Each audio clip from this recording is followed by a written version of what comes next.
சோதனைகள், வேதனைகள். நாம நினைக்க மாட்டோம், நான் தொழுகதான செய்யறேன், நான் ஓததான செய்யறேன். அல்லாஹு தஆலா தொழுகும்படி, ஓதும்படி, அவனை வணங்கும்படி சொல்லக்கூடிய ரப்பு தான், வல்லோன் அல்லாஹ் தான் சொல்றான், உன் தாய் தந்தையர்களுக்கு நீ உபகாரம் செய். வல்லோன் அல்லாஹ் தனது திருமறையில சூரத்து பனி இஸ்ராயில் சுபஹானல்லதி 15வது ஜுஸு பனி இஸ்ராயில் 17வது அத்தியாயம் வல்லோன் அல்லாஹ் 23வது வசனத்தில் அல்லாஹ் பேசுறான், வகவா ரப்புக அல்லா தஅபுது இல்லா இய்யாஹு வபில் வாலிதைனி இஹ்சானா.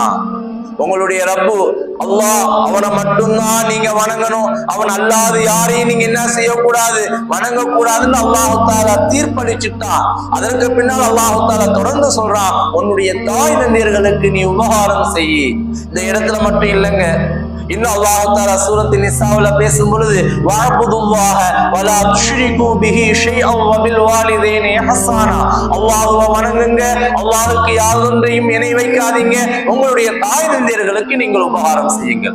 ஆக குர்ஆன்ல நாம எந்த இடத்துல அல்லாஹ் தஆலா தன்னை வணங்கணும், தனக்கு எந்த ஒன்றையும் இணை வைக்க கூடாது என்பதாக அல்லாஹ் தஆலா கட்டளையிடுகின்றானோ, அதை தொடர்ந்து அல்லாஹ் தஆலா ஒரு விஷயத்தை முக்கியத்துவப்படுத்தி சொல்றான். அது என்ன விஷயம்? உன்னுடைய தாய் தந்தையர்களுக்கு உபகாரம் செய்ய.